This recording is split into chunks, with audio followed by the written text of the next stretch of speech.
James 3:13 to 18. Who is wise and understanding among you? Let them show it by their good life, by deeds done in the humility that comes from wisdom. But if you harbor bitter envy and selfish ambition in your hearts, do not boast about it or deny the truth. Such wisdom does not come from heaven, but is earthly, unspiritual, demonic. From where you have envy and selfish ambition, there you find disorder and every evil practice.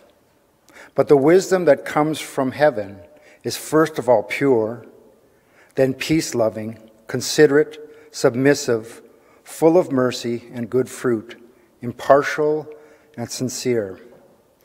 Peacemakers who sow in peace reap a harvest of righteousness.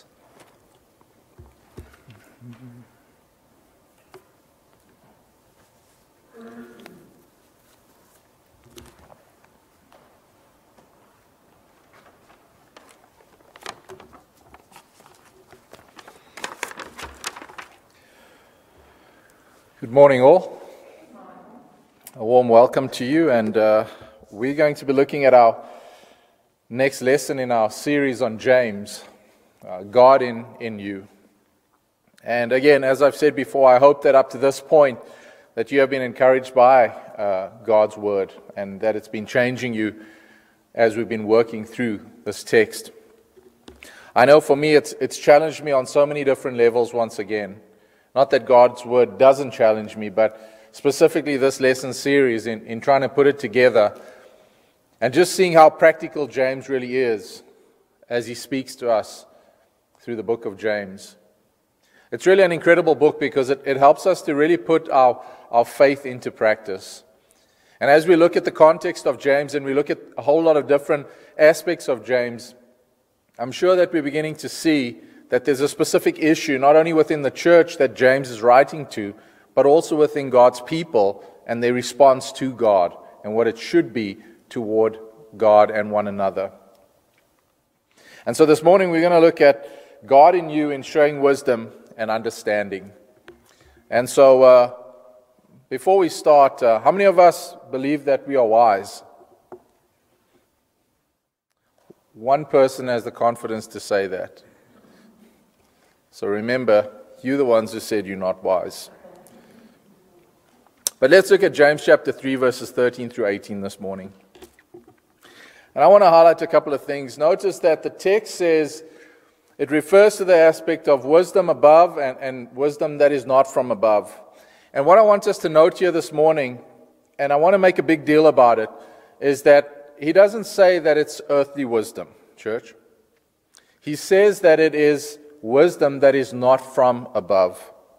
And I think the significance of this for us this morning is that not only is God telling us where it's coming from, but He's really telling us where it's not coming from. Make sense?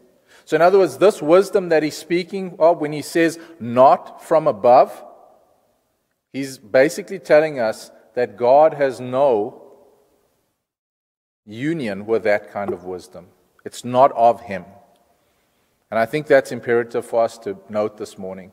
Not just for us to refer to it as an earthly wisdom, but for us to understand that it's not a wisdom of God. And then he refers to wisdom that is from above, linking it to Him. And God is saying that I'm really happy to own that wisdom. And that is the wisdom that I want you to have this morning.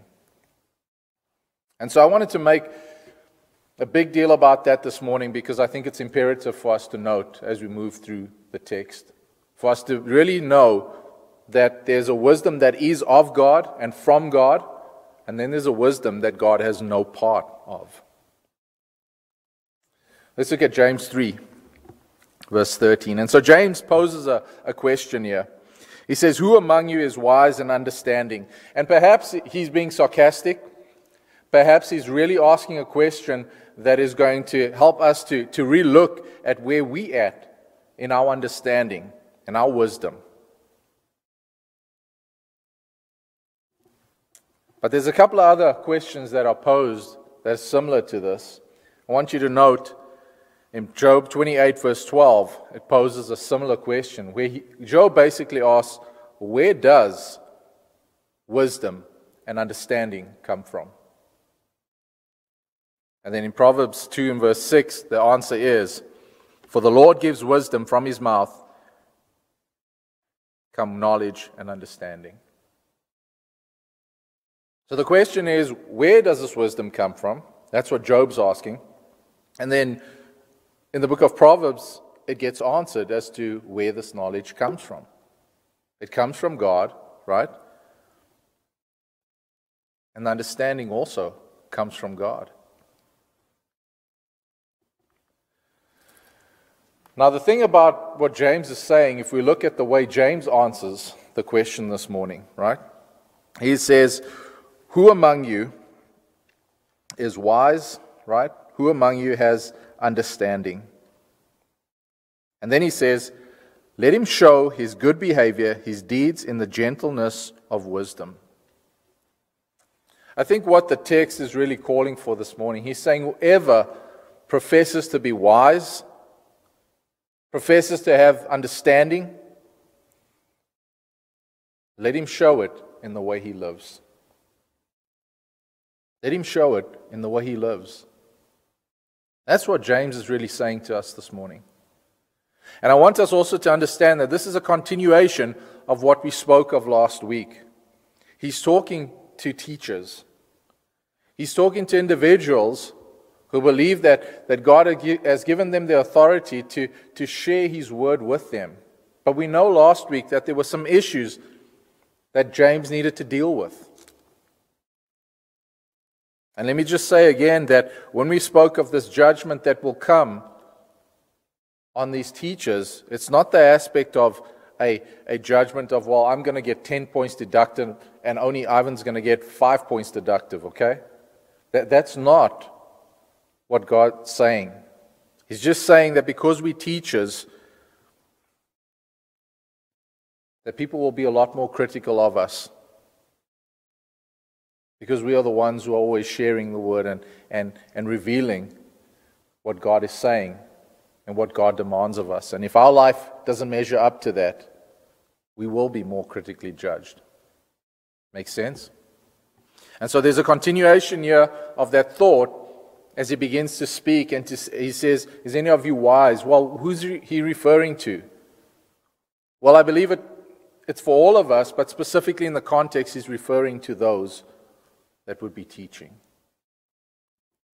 He's saying if we have false wisdom, we need to relook at where we're at.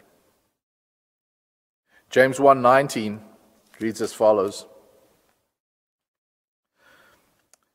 This you know, my beloved brethren, but everyone must be quick to hear, slow to speak, and slow to anger. See, this is the kind of wisdom that James is speaking about here. He's saying that when we approach any situation, we need to use wisdom. And by the way the word wisdom is defined in the original text is the idea of someone having a knowledge both practically and morally, right? Of what to do. And really, it rests on their knowledge of who God is. That's the understanding, and that's how the word wisdom is defined this morning.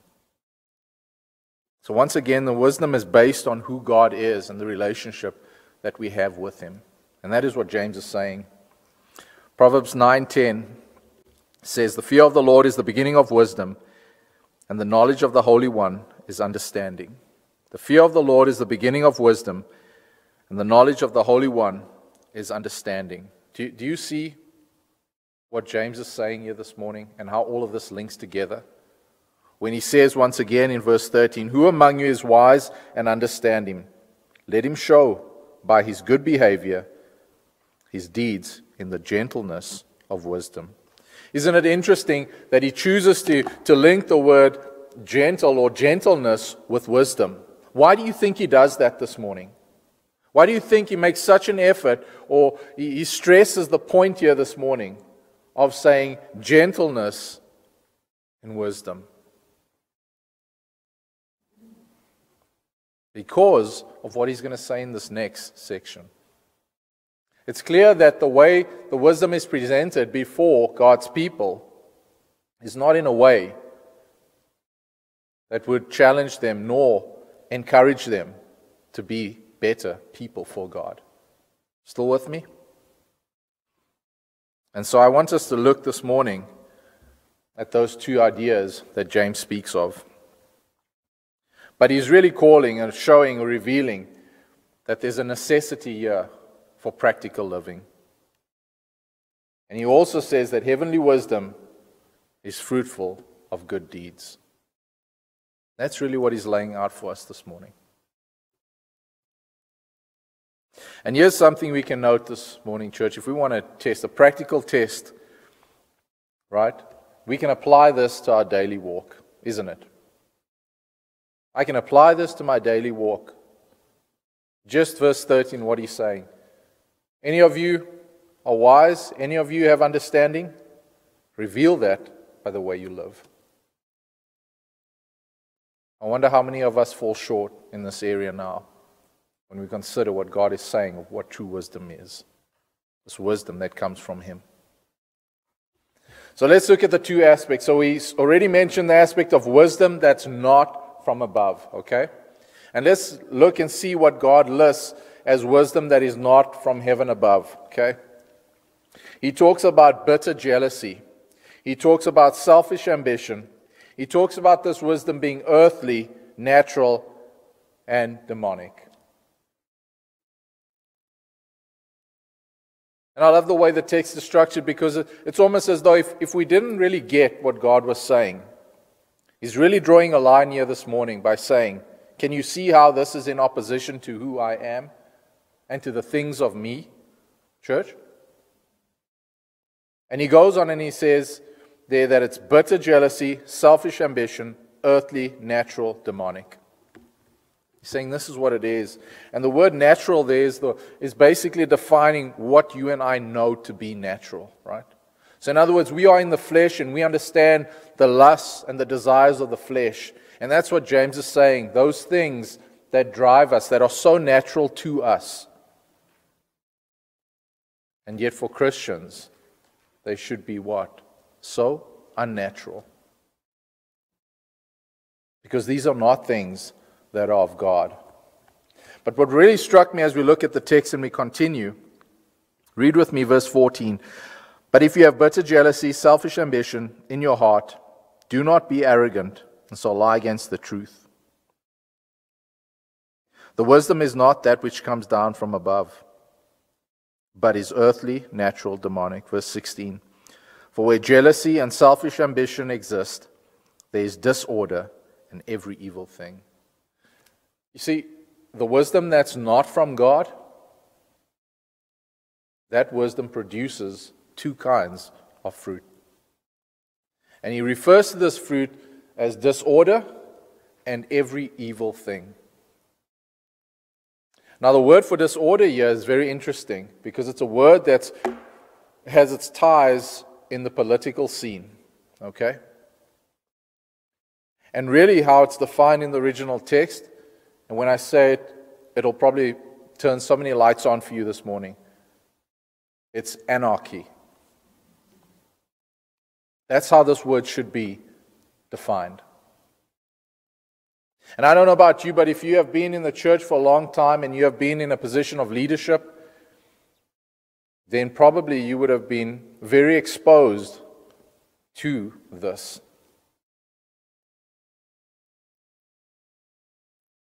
And the problem with disorder is that it creates instability. It creates shaky ground. It creates insecurity. And it really breaks the very work and mission of the church. Now, where does this wisdom come from? Well, we know it's not from above. So where does it come from if it's not from above? Well, he's already told us that it's what? It's earthly. It's demonic. So we could then conclude this morning that it's of who? Satan. You see, when you and I choose to act outside of God's will, and we want to act wise in the things of what the world knows, then no longer are we ambassadors for Christ. We're ambassadors of what he says here, selfish ambition. Because you see, when we look at what the word disorder means and we understand the root of it, it's about pushing what I want and what I desire, and always making sure that my voice is heard, regardless of whether it's truth or non-truth. And yet we understood when I said that wisdom is defined as what? As having a knowledge, both practical and moral, or morally, of how to do things. And it rests on the knowledge of who God is, right?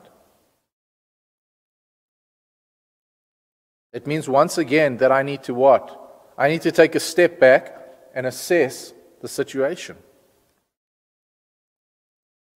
When things have not gone right for God's church, it's because of these things. When things don't go well in your dialogue with one another, it's because of these things. And when issues are not resolved, it's because of these things. You still with me? And there's no place for this in God's church. There should be no place for this within our hearts. Go back to the text and notice what James says here in verse 14. But if you have bitter jealousy and selfish ambition, right? That's the end of the text. Right? Why is that not the end of the text? Because it continues with something else, doesn't it? If you have bitter jealousy and selfish ambition, where? In your heart. Do you remember last week we said the very problem with not being able to bite our tongue at times is what? It's not really the fact that we say those things, but it filters from where? From what's here, what's inside. And in the same way, James is saying that this is a serious heart problem that God's people have. There's still too much of self and not enough of Jesus. There's too much of what I want and what I think is right and what I believe to be correct instead of what God is calling for.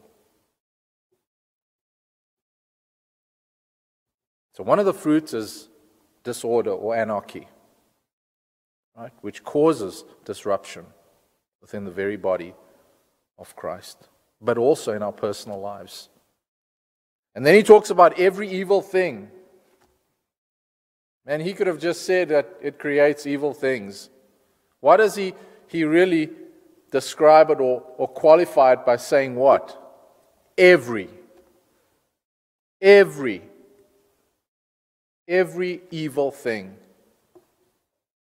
I think it's very clear for us to see this morning that God is drawing a line here for us. For us to really know that this wisdom that the world believes to be amazing, God doesn't see it in that same light. Came across an interesting quote when I was going through this week, and it's a quote by Albert Einstein. Listen to what he says. We all know who Albert Einstein is, right? Or was. He says, a clever person solves problems, but a wise person avoids it. Do you hear that? A clever person solves problems, but a wise person avoids it. It's very difficult to avoid it when this is what our heart is filled with. It's very difficult to create peace when this is what our heart is filled with. And it's very difficult to serve one another in the ways that James is calling us to do this morning when this is what fills our hearts. Does that make sense? I hope that God is speaking to you this morning. You see, if we're going into anything with this kind of wisdom, this attitude, we're just setting ourselves up for failure. In fact, we've failed before we've even begun.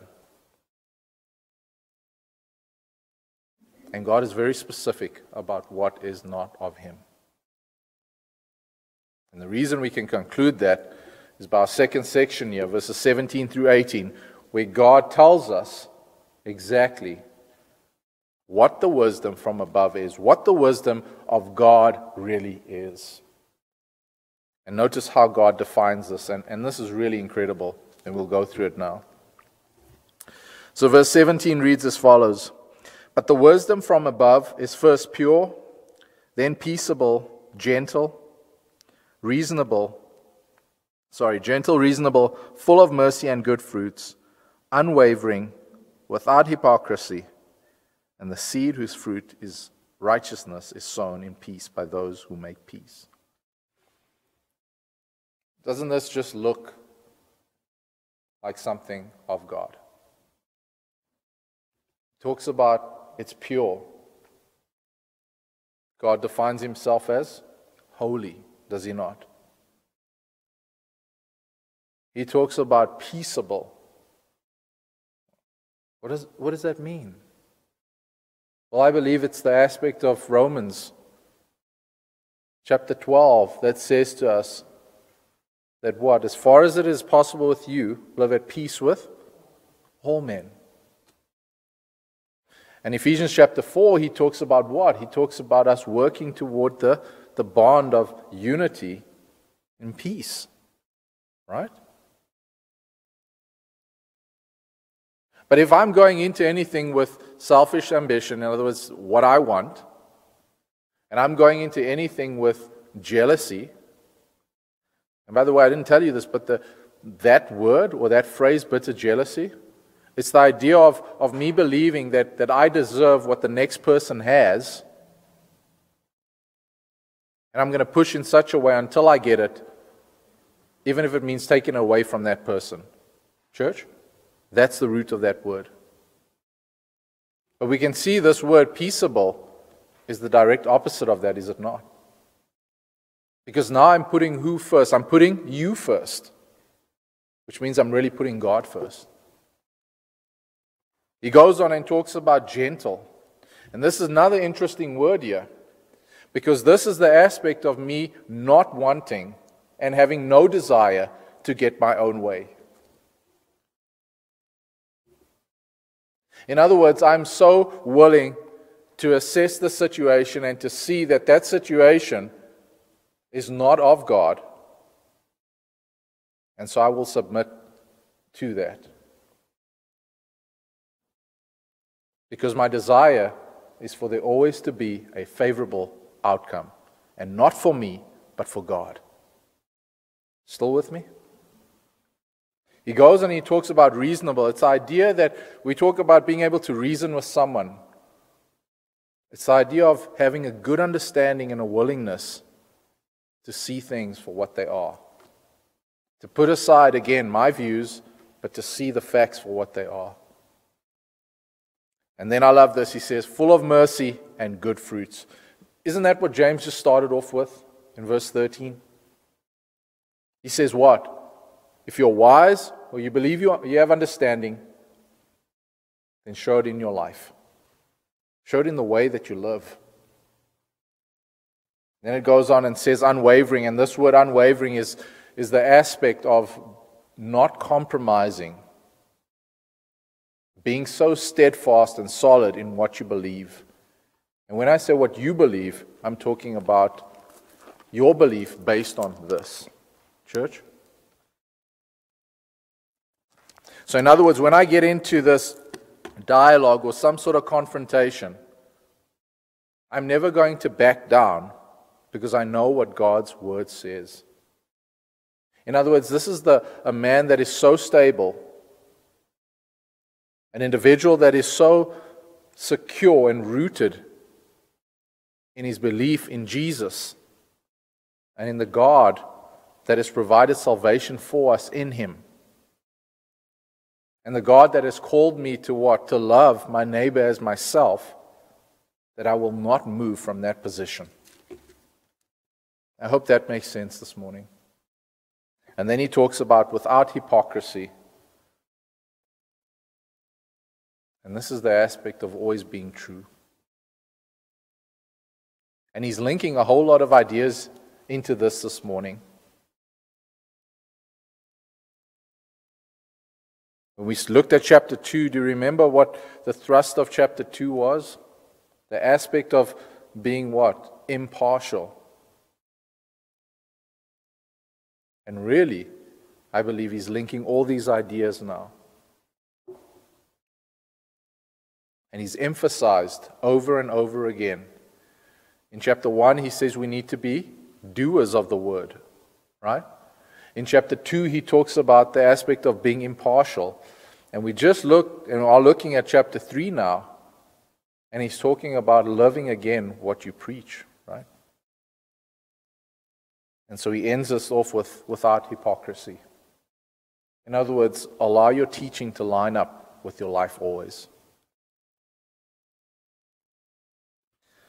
But again, the wisdom that comes from above, the teaching that God gives us, presents two fruit. It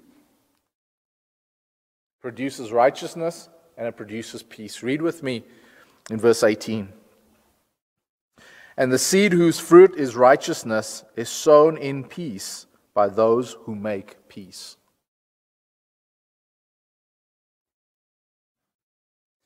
The original text really reveals that the fruit, or at least righteousness, is the fruit born from the wisdom of God. I don't know if you can identify with this morning, but God is calling us to. And again, here's a self-test you can do in your private time with God or your private walk, your daily walk. Ask yourself this: whatever I do, whatever I say, in other words, my actions, my speech, are they producing an atmosphere, an environment for peace and righteousness? And if they are not, then we need to be working toward that.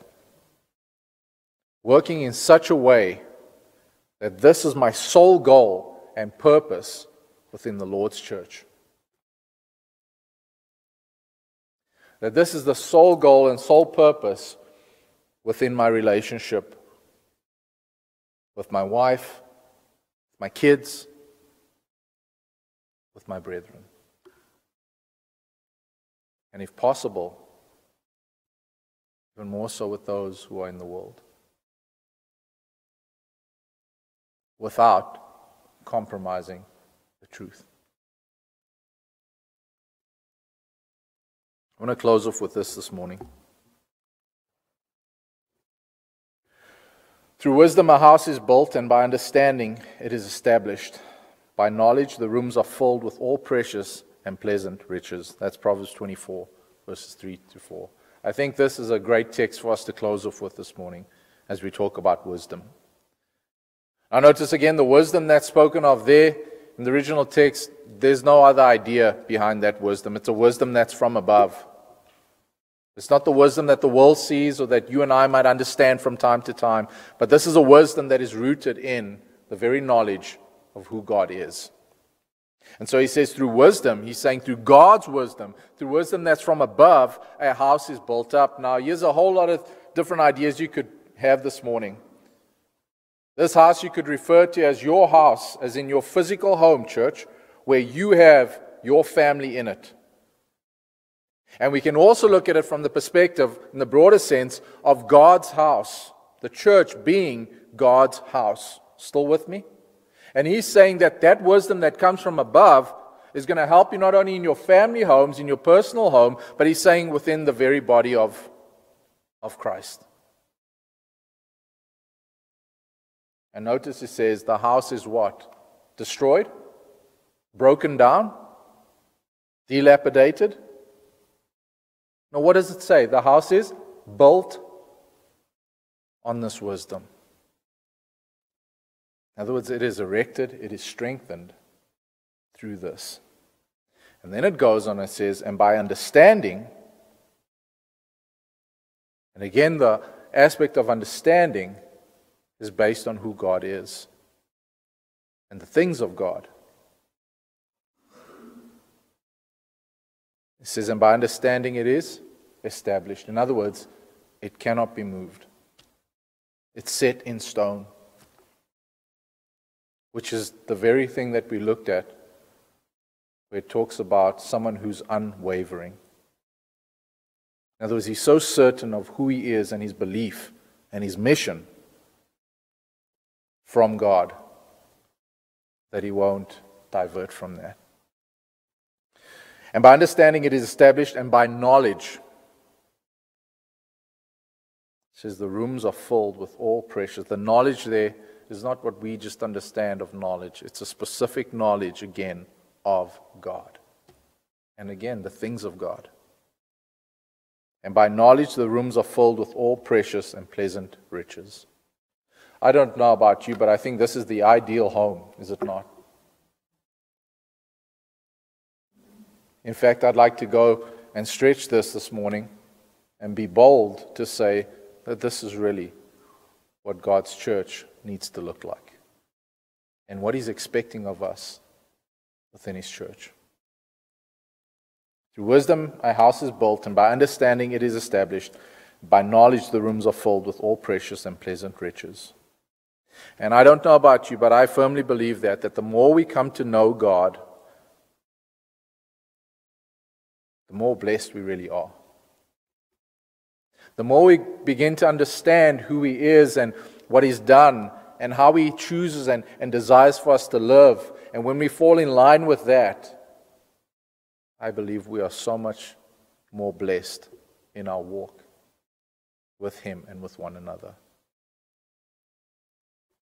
And so, church, I really don't know where you're at this morning, what it is that you're struggling with, what your challenges are on a daily basis. But whatever they are, I'm asking you to approach them this morning with the wisdom that comes from above. And I want to challenge you to do that, not only this week, but for as long as you breathe upon this earth. And once again, see God work in those situations as you choose daily to submit to His will. And as you go this week, may you be strengthened, may you be encouraged, may you be so focused, and may God bless you in your walk this week. Let's stand and sing our final song.